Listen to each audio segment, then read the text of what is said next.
खुदावंद यीशु मसीह के बाबरकत और जलाली नाम में नाज़रीन आपकी खिदमत में हाजिर हैं आपके ही पसंदीदा प्रोग्राम मिरातुन्निसा में। और आपका दिल से शुक्रिया अदा करते हैं आपके तमाम उन व्यूज़ के लिए, तमाम उन लाइक्स के लिए, तमाम उन शेयर्स के लिए जो आप हमारे प्रोग्राम को देते हैं। खुदावंद में आप सबकी सलामती हो और दुआ करते हैं कि खुदावंद करे कि आप जहाँ कहीं भी हों सेहतमंद हो, तंदुरुस्त हो और पॉजिटिव हो। आज के प्रोग्राम में सिस्टर फरीहा को वेलकम करते हैं। Sister thank you so much. मुझे पता है आप बहुत बिजी और स्पेशली जो यूथ है हमारी आजकल की वो बहुत ज़्यादा बिजी रहती है, मगर फिर भी खुदावंद का भी शुक्रिया अदा करते हैं। आपको भी थैंक यू करते हैं कि आप हमारे दरमियान मौजूद हैं। Thank you so much sister कि आपने मुझे अपने प्रोग्राम में इनवाइट किया और मैं खुदा की बहुत शुक्रगुजार हूँ कि उसने एक बार फिर मुझे मौका दिया कि मैं उसके कलाम की शेयरिंग कर सकूँ। Thank you so much. और मेरा ईमान भी है और उम्मीद भी है कि आज के प्रोग्राम से नाज़रीन हम सब बरकत पाने वाले हैं जो इस वक्त यहाँ स्टूडियो में मौजूद हैं। मैं खुद भी और जितने मेरे साथी मौजूद हैं, जो टीम मेंबर्स हैं, और जब ये प्रोग्राम आप तक पहुँचेगा तो मेरा ईमान है कि खुदावंद आप सबको बहुत बरकत देने को है, क्योंकि आज के प्रोग्राम का टॉपिक भी बहुत ज़बरदस्त है और जो इसमें वर्सेस बयान की जाएंगी वो भी बहुत ही खूबसूरत और असर करने वाली वर्सेस हैं। क्योंकि जिस तरह से हम अपने घरों में सुनते हैं या अगर हम घर की बात करें तो अक्सर हम ये कहते हैं कि उठो वो आपको बुला रहे हैं। तो ये एक ऑर्डर होता है, चाहे वो आपके उस्ताद हो चाहे कोई भी हो, वो आपको बुला रहे हैं तो आप क्या करते हैं? आप यकीनन फौरन आपकी इंपॉर्टेंस होती है कि आप जाएं और उनकी बात सुनें कि वो आपको क्या कह रहे हैं। और अगर खुदावंदों के खुदा खुदावंद यीशु मसीह आपको कहे या कोई उनकी तरफ से मैसेज आप तक पहुंचे कि उठ वो तुझे बुलाता है, तब आप क्या करेंगे? सोचिएगा जरूर। मगर इसी के साथ प्रोग्राम का आगाज करते हैं, क्योंकि आज हमारा टॉपिक भी यही है कि उठ वो तुझे बुलाता है। सिस्टर मैं चाहूंगी कि पहले तो आप जरूर इस बात को शेयर करें कि ये टॉपिक कैसे आपने सोचा कि उठ वो तुझे बुलाता है, क्या आपके जहन में आया ऐसा पॉइंट? सबसे पहले तो मैंने दुआ की कि खुदा मुझे ये पॉइंट दे, और इस आयत ने मेरी ज़िंदगी में बहुत काम किया कि उठ वो तुझे बुलाता है। क्योंकि मुझे ये बात समझ आ गई थी कि ये बुलाहट सिर्फ तमई के बेटे बरतमई के लिए नहीं है, ये बुलाहट मेरे और आपके लिए भी है कि उठ वो तुझे बुलाता है। जबरदस्त बात है। और मैं ये समझती हूँ बात तो आपने बड़े चंद लफ्जों में ख़त्म कर दी, मगर इसी बात में बहुत ही खूबसूरत मैसेज है कि अगर आप अपनी ज़िंदगी में खुदा को मौका दें और अपना पूरा इख्तियार खुदा पाक रूह को दे देंगे तो फिर आप देखेंगे कि जब जब खुदा की कॉलिंग होगी, शायद वो आपको कहीं ले जाना चाहते हो या शायद जिस जगह पर आप हो वो जगह आपके लिए नहीं है, तो फिर आप वहाँ से आसानी से मूव करेंगे। क्योंकि कुछ लोग ऐसे होते हैं कि अपनी जगह को छोड़ना नहीं चाहते, वहीं पर रहना चाहते हैं, और उस वजह से उनकी अपनी बरकत तो ख़त्म होती ही है और जो वहाँ पर मौजूद लोग होते हैं उनकी बरकत भी ख़त्म होती है। तो वो लोग जो खुदावंद में मजबूत हैं, ईमानदार हैं, मेरी उन सबसे रिक्वेस्ट है कि जब आपका खुदा के साथ कनेक्शन मजबूत हो गया है तो फिर सुनिए, अगर खुदावंद चाहते हैं कि आप वहाँ से मूव करें, क्योंकि वो जगह अब किसी और के लिए है और आपके लिए एक नई जगह तैयार की गई है।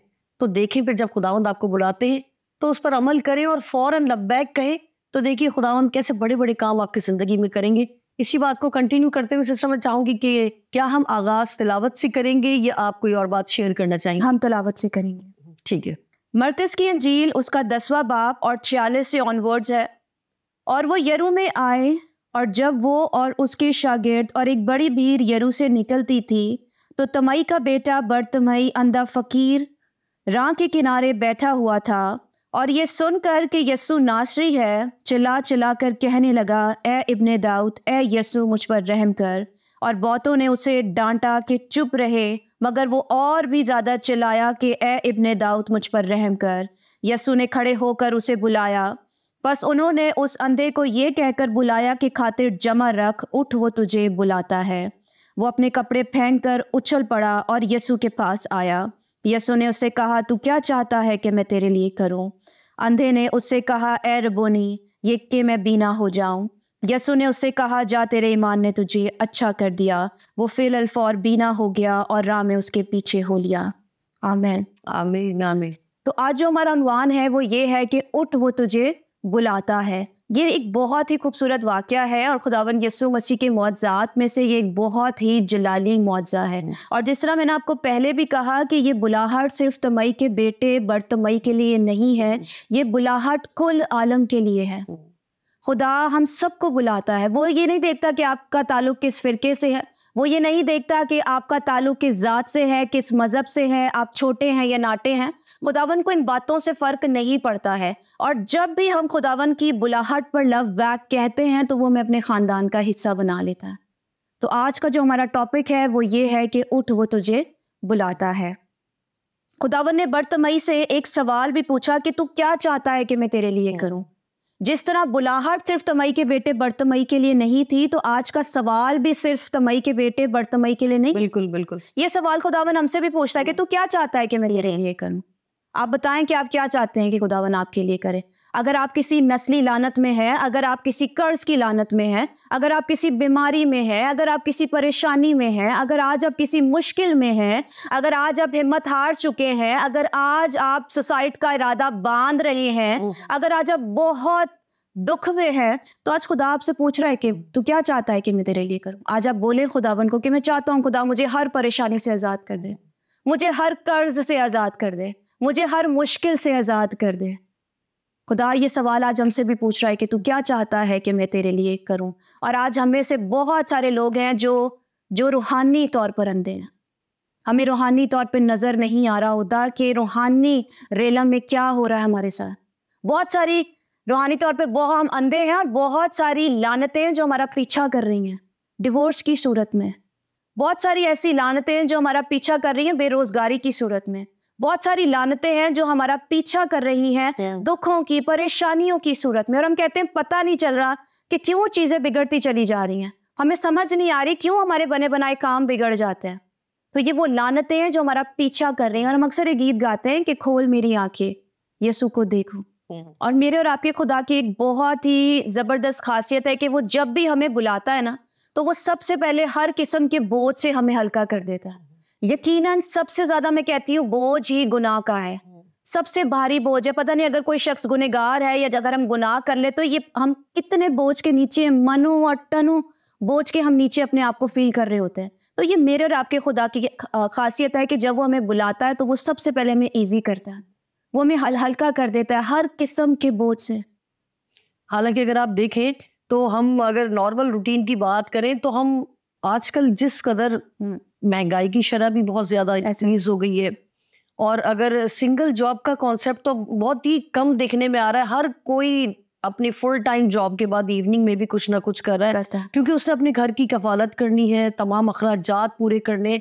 और अगर घर में और भी लोग हैं तो तकरीबन सारे ही लोग जो बड़े हो चुके हैं और जो समझते हैं, बल्कि मैं तो ये कहूँगी बच्चे भी आजकल जॉब कर रहे हैं, कमा रहे हैं, और हर कोई बर्डनाइज हो रहा है। डबल जॉब, फिर उसके बाद घर पहुंच के भी दूसरी चीजें। अगर मर्द हजरात हैं तो वो बाहर के काम है, और अगर खवातीन हैं तो वो रास्ते से भी करती हुई जाती है काम, और घर पहुंच के घर के भी काम है। मतलब हम नाज़रीन बर्डनाइज होते ही जा रहे हैं। हमारी लाइफ में अगर संडे में कहूँ ऑफ है तो वो तमाम जो वीक डेज है उससे ज्यादा वो बहुत ज्यादा बर्डनाइज होता है, क्योंकि उस दिन आपने अपने पूरे हफ्ते के काम करने होते हैं। ऐसा ही है। तो यहाँ पर फिर नया दिन, नया हफ्ता, तो हम मतलब मुस्तकिल बोझ की नीचे है। मगर यहाँ पर क्या ही खूबसूरत बात है कि खुदावंद के कलाम में लिखा है कि ऐ बोझ से दबे थके मांदे लोगों मेरे पास आओ, क्योंकि और कोई हमारे पास ऐसा जरिया है ही नहीं नाजरीन कि जहां पर हम जाएं और वो हमारे बोझ ले ले। ऐसा ही। जबकि अगर हम दुनियावी बात करें तो बोझ दिए जाते हैं, बढ़ा दिए जाते हैं। कोई भी आपकी लाइफ में ऐसा नहीं है जो आपको ये कहे कि आओ मुझे अपना बोझ दे दो। हाँ, शायद सुनने वाले बहुत होंगे आपकी लाइफ में, शायद आपके दोस्त हो सकते हैं, साथी हो सकता है, बहन भाई हो सकते हैं, मगर वो कम नहीं होगा, वो एज इट इज अपनी जगह पर रहेगा। शायद आपका कुछ देर के लिए दिल का बोझ थोड़ा सा हल्का हो जाए, मगर ये सिर्फ कहने की बात है। सारे बोझ, सारी थकान, तमाम प्रेशर सिर्फ एक ही जात है जो हल्का कर सकती है, और वो है मेरे और आपके जिंदा खुदावंद, जिसके पास जब आप जाते हैं तो आप फुली तौर पर फिजिकली, मेंटली, इमोशनली, हर तरह से खुदावंद आपको रिलैक्स कर सकते हैं। मगर बात वही है नाजरीन कि अगर आप उन्हें अथॉरिटी दें, ऐसा ही अपना आप लेकर जाएं और खुदा से कहें कि खुदावंद मैं भी बोझ से दबा हुआ हूँ, मेरा जुआ भी जो है बहुत भारी हो चुका है, और खुदावंद का जुआ जो है वो बहुत हल्का और मुलायम है, वो आपको रिलैक्स करना चाहते हैं। जी सिस्टर, और ऐसा ही है। रोक दिया, प्लीज कंटिन्यू। और ऐसा ही है सिस्टर कि वो हमें बुला ही इसलिए लाए कि वो हमें हर तरह के बोझ से आज़ाद करे। और इसमें 3 बातें हैं जो बहुत ही जिस पे हमें गौर करने की ज़रूरत है कि पहला तो ये कि उठ वो तुझे बुलाता है, और उसके बाद लिखा है कि तमई का बेटा बरतमई अपना कपड़ा फेंक कर उछल पड़ा और यस्सु के पास आया। मैं एक छोटी सी गवाही अपनी शेयर करूँगी कि मैंने स्टडी अपनी की थी बैंकिंग में, मैंने अपनी ग्रेजुएशन बैंकिंग में की थी और मैं बैंक ही में जॉब कर रही थी। और खुदा के खादिम आए थे और उन्होंने मुझ पे प्रोफेसी की कि खुदा तुझे चाहता है कि एज अ टीचर यूज़ करे ताकि और अच्छे तरीके से आप खुदावन की खिदमत कर सको बच्चों में टीचिंग के ज़रिए से। और मेरे लिए बहुत मुश्किल था बिकॉज़ मैं मैनेजमेंट में थी बैंक में, और मेरी स्टडी भी यही थी और एक बहुत अच्छी हैंडसम सैलरी पैकेज था। और जिस तरह हम जानते हैं कि टीचर्स को इतना अच्छा पे स्केल नहीं मिलता है। और जिस दिन रात को ये प्रोफेसी हुई है मुझ पे और सुबह जाके मैंने अपना रिज़ाइन लेटर दे दिया उनको, वो जो 3 महीने का जो पीरियड होता है मैंने वो भी पूरा नहीं किया। मैंने वाकई बुलाहट पर पूरे तौर पर फोकस किया और मैंने रिज़ाइन दे दिया। वो मेरा लास्ट डे था और मैंने फ़ौरन ही अप्लाई किया। और ये खुदा की प्लानिंग में था कि जिस दिन मैंने अप्लाई किया उसकी नेक्स्ट डे ही मुझे बुला लिया गया। और आई एम द वन जिसको बच्चे बिल्कुल नहीं पसंद थे पढ़ाना। बहुत मुझे गुस्सा आता था और मैं यही कहती खुदावन आपने मुझे कहाँ फंसा दिया।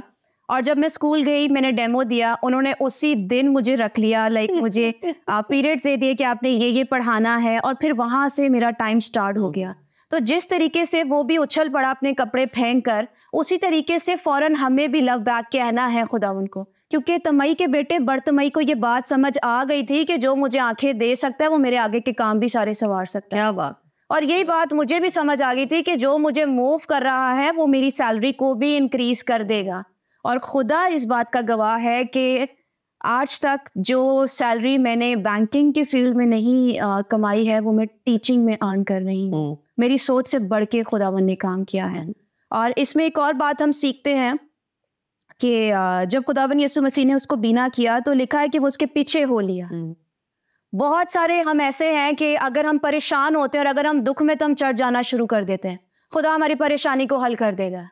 हम किसी मुश्किल में, खुदा हमारी मुश्किल को ख़त्म कर देता है। अगर हम किसी कर्ज के नीचे हैं तो वो कर्ज खुदा हमारा उतार देता है और हम चढ़ जाना छोड़ देते हैं। अगर हमारे पेट में रसोली है और खुदा वो रसोली को ख़त्म कर देता है, हम चढ़ जाना छोड़ देते हैं। हमारे हालात ख़राब होते हैं और हम चढ़ जाना स्टार्ट कर देते हैं। जहाँ हमारे हालात ठीक होना स्टार्ट हो जाते हैं हम चढ़ जाना छोड़ देते हैं। लेकिन कलाम में क्या लिखा है कि उसको शिफा मिली और वो उसके पीछे हो लिया। हमें क्या लगता है कि अगर हमें रसोली थी और हमने चढ़ जाना स्टार्ट किया और खुदावन ने उस रसोली को गायब कर दिया, खुदा ने उस रसोली को ठीक कर दिया, तो हमें क्या लगता है कि हम चढ़ जाना छोड़ देंगे तो क्या वो शिफा कायम रहेगी? क्या वो जो तंदुरुस्ती खुदा ने दी थी वो कायम रहेगी? उससे ज्यादा प्रॉब्लम ऐसा ही होता है। वो रसोली जो पेट में थी वो कहीं किसी और जगह पे निकल आएगी। तो यही वजूहात है, जब हम खुदावन से दूर हो जाते हैं फिर वो शिफा कायम नहीं रहती, फिर वो बरकत कायम नहीं रहती। अगर आज हम चाहते हैं कि शिफा और बरकत कायम रहे तो यीशु मसीह के पीछे हो। जिस तरह मैंने पहले भी कहा था कि मैं ईविल पोजेस थी, तो जब खुदा ने मुझे शिफा दी तो एक डर भी था, क्योंकि मैंने कलाम में पढ़ा था कि जब वो आती हैं तो वो 7 गुना ज़्यादा होकर आती हैं और 8वीं वो खुद। तो वो चीज़ भी मेरे जहन में थी कि मैंने डबल ट्रबल नहीं उठाना है, मुझे खुदा के पीछे हो लेना है। और फिर वही टाइम था और आज का टाइम है कि फिर कभी मुड़ के पीछे नहीं देखा कि हम खुदा के पीछे हो लिया। और मुझ समेत मेरा पूरा घराना खुदा के पीछे हो लिया। तो खुदा ने हमें बुलाया ही इसलिए कि वो हमें हर बोझ से आज़ाद कर दे। खुदा ने मेरे अजीज़ों हमें बुलाया ही इसलिए है कि हम अपने बनाए जाने के मकसद को पूरा करें। खुदा ने हमें बुलाया ही इसलिए कि वो हमें हर मुश्किल से, परेशानी से, कर्ज जैसी लानतों से, नस्ली लानतों से जो हमें समझ नहीं आ रही होती है और वो हमारा पीछा कर रही होती है, क्योंकि वो रूहानी रैलम में हो रहा होता है। तो खुदा चाहता है कि अगर खुदा चाहता है कि अगर उसने आज हमें बुलाया है तो हम उसकी मर्जी पर लव बैक कहें। और जब हम लव बैक कह दें तो वो सारी बातें, वो चीज़ें हमें छोड़नी पड़ेंगी और हमें मूव ऑन होना पड़ेगा। हमें उन जगहों से हटना पड़ेगा अगर हम कामयाब होना चाहते हैं, और फिर हमने उसके पीछे हो लेना। कलाम में कुछ ऐसे अल्फाज भी तो है ना कि खुदावंद हमने आपके नाम से ये किया, हमने ये किया, मतलब हमने बहुत कुछ किया। और हमने जिस तरह भी आपने बताया कि हमने देगे भी दी हैं, हमने शायद किसी के घर में राशन भी डलवा दिया, मगर ये सब चीज़ें नाजरीन बेशक ये नेकी के ज़िम्मे में तो आती हैं, मगर इससे आपकी निजात का कोई ताल्लुक, निजात से कोई ताल्लुक आपका नहीं। ताल्लुक जब तक यीशु मसीह के साथ मजबूत नहीं है और आप यीशु मसीह के वाकई सच में पैरोकार नहीं बन जाते और उन बातों पर अमल नहीं करते जो खुदावंद को पसंद है, तो फिर ये सब कुछ बेकार है। शायद आप वेस्ट कर रहे हैं अपने पैसे भी, अपनी ये टाइम भी और अपनी एनर्जी भी।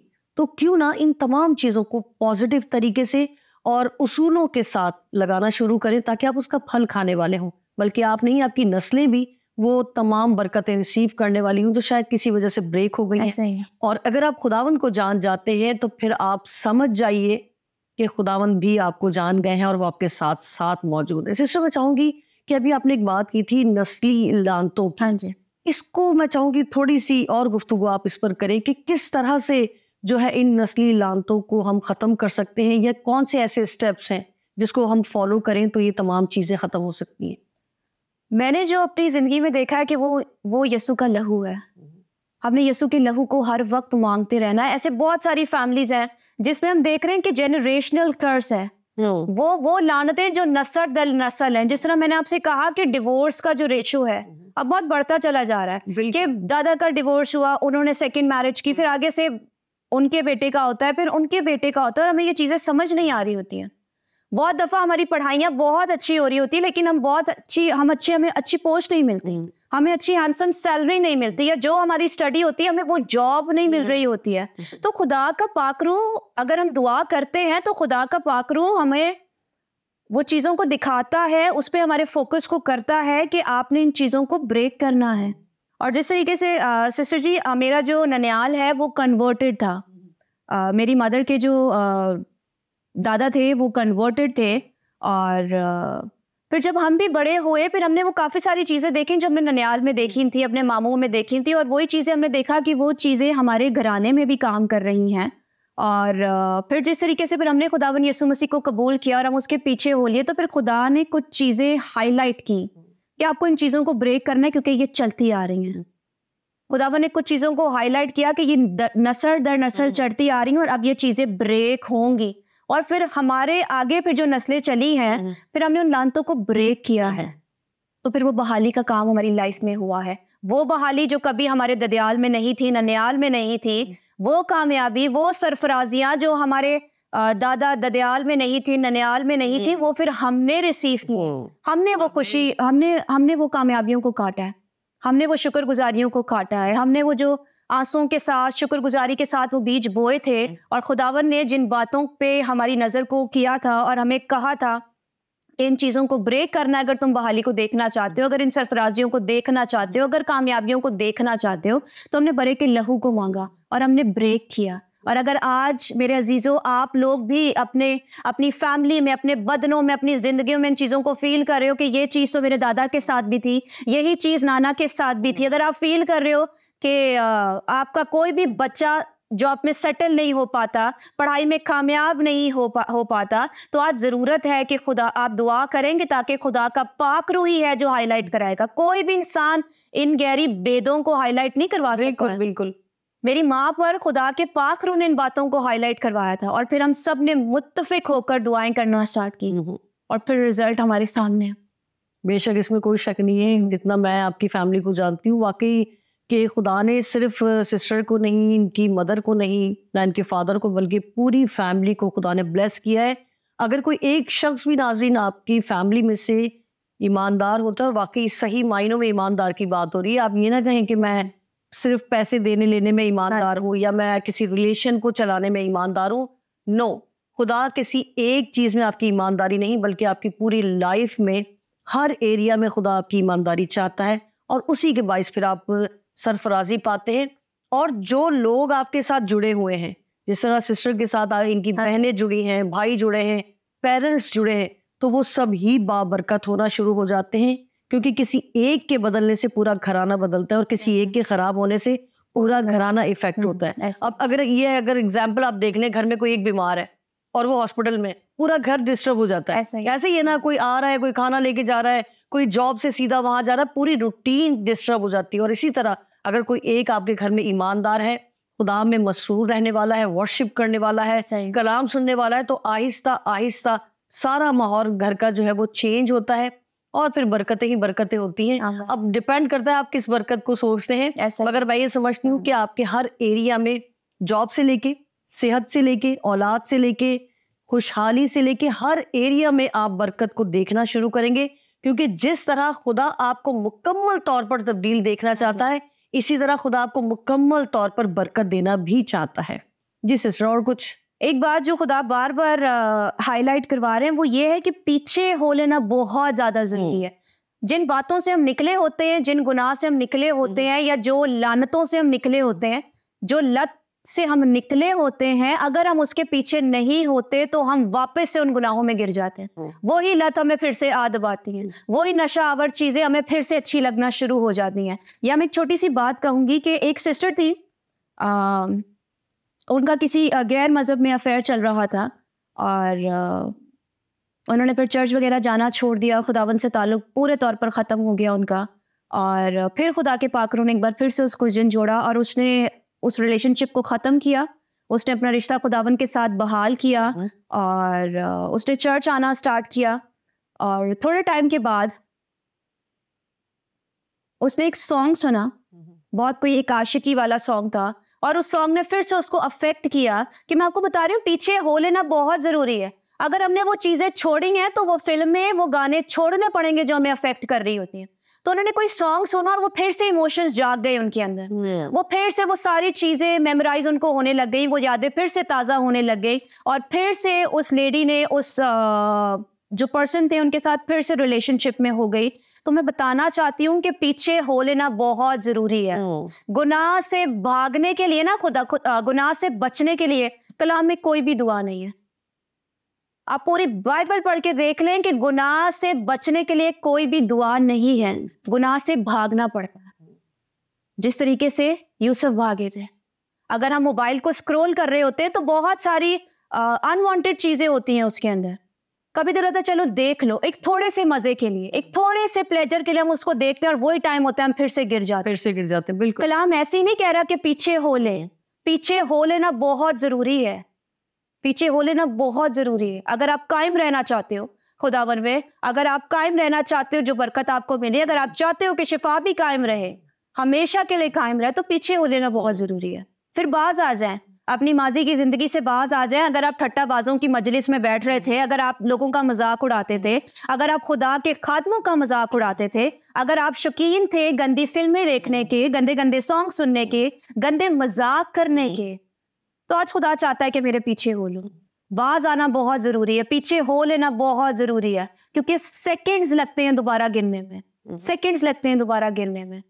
यहाँ पर तो सिस्टर, यहाँ पर तो वो बात भी आ गई जब लूत को कहा गया था उसकी खानदान को कि पीछे मुड़कर देखना, तो इसकी भी रीजन यही है कि आपने अपने माजी को छोड़ देना है, आपने अपनी पुरानी जिंदगी को छोड़ना है, और आगे जो खुदा ने रास्ता बताया है बस उसी पे। और जहां आप पीछे देखेंगे तो यकीनन जिस तरह भी आपने उस बहन की गवाही कह लें, आप उसकी लाइफ का एक्सपीरियंस कह लें कि वो 2 बार गुनाह में गई और 1 बार खुदा ने उसे चुना। मुझे नहीं पता उसकी लाइफ कैसी है, मगर यहाँ पर अगर आपकी जिंदगी मुस्तकिल हाँ और ना का शिकार रहती है तो इब्लीस आपको फाड़ने के लिए कुछ ज्यादा एफर्ट नहीं करनी पड़ेगी उसको, क्योंकि उसको पता है कि आप कमजोर हैं। तो यहाँ पर आपको मजबूत होने के लिए खुदा पर मुकम्मल ईमान के साथ अपना फुली ट्रस्ट खुदा पर रखिए। आप देखिएगा कि वो सारी चीजें आपको मिलेंगी जिसके आप ख्वाहिशमंद हैं, जो आपकी नीड्स हैं, जो लगता है खुदा को कि ये आपके लिए जरूरी है, वो खुदा आपको मुहैया करेगा। मगर यहाँ पर ये याद रखिएगा कि खुदा आपको अय्याशियों के लिए, सहूलतों के लिए, रिलैक्स लाइफ के लिए चीज़ें मुहैया नहीं करेगा, क्योंकि खुदा का रास्ता जो है वो सुकड़ा है। माजरत के साथ अगर मैंने कोई सख्त अल्फाज कहे हों, मगर यहाँ पर ज़रूरी है कि हम अपनी रविशें पाक कर लें, हम अपने जहन को पाक कर लें, क्योंकि खुदा जो है वो पाकीज़गी का खुदा है। खुदा जो है वो पाक है और वो नहीं चाहता कि उसके चुने हुए लोग जो है वो किसी शर की लपेट में हो, किसी इब्लीस की लपेट में हो या गुनाह की लपेट में हो, क्योंकि खुदा को ये पसंद नहीं है।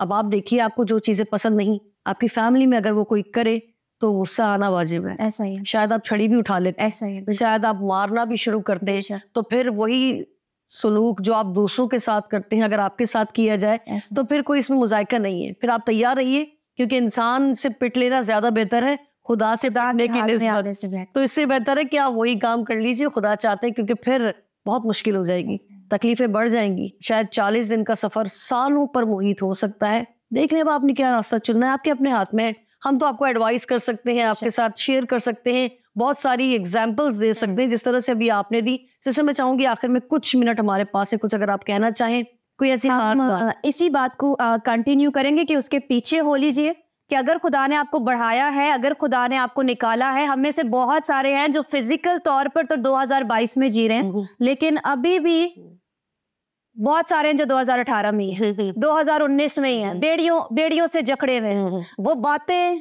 जो पीछे ही नहीं छोड़ रही उन्हें, नहीं छोड़ रही, बिल्कुल।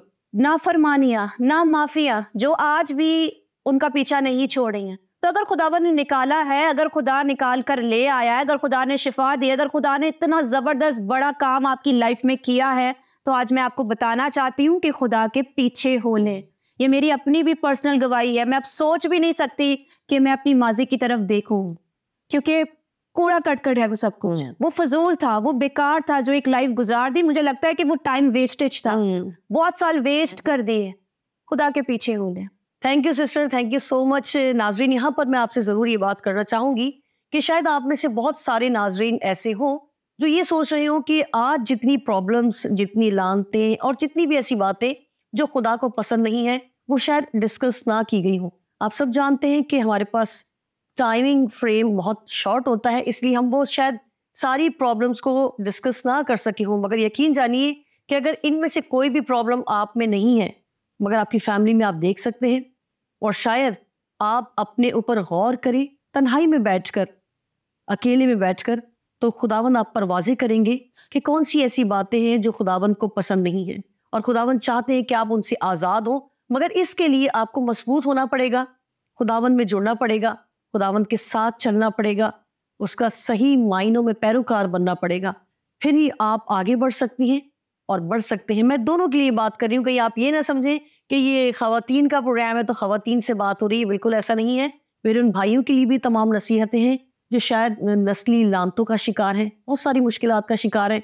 शायद वो बातें जो हमने डिस्कस नहीं की उसका आप शिकार हो सकते हैं, मगर यकीन जानिए कि जब आप खुदावन में मजबूत होते हैं, खुदावन में पैवस्त होते हैं, तो वो तमाम बातें जो खुदा को पसंद नहीं है, खुदावंद आप पर उजागर करेंगे। आपको किसी इंसान से सुनने की जरूरत ही नहीं पड़ेगी, मगर शर्त यही है कि आप खुदावन से कमिटमेंट कीजिए, खुदावन में पैवस्त रहिए और खुदावन की सुनिए कि खुदावंद आपसे क्या कहना चाहते हैं। फिर तमाम बरकतें आपके लिए होंगी। इसी दुआ के साथ कि हम पीछे मुड़कर देखना छोड़ें और खुदावन में आगे बढ़ते रहें। इजाजत दीजिए, खुदा हाफिज।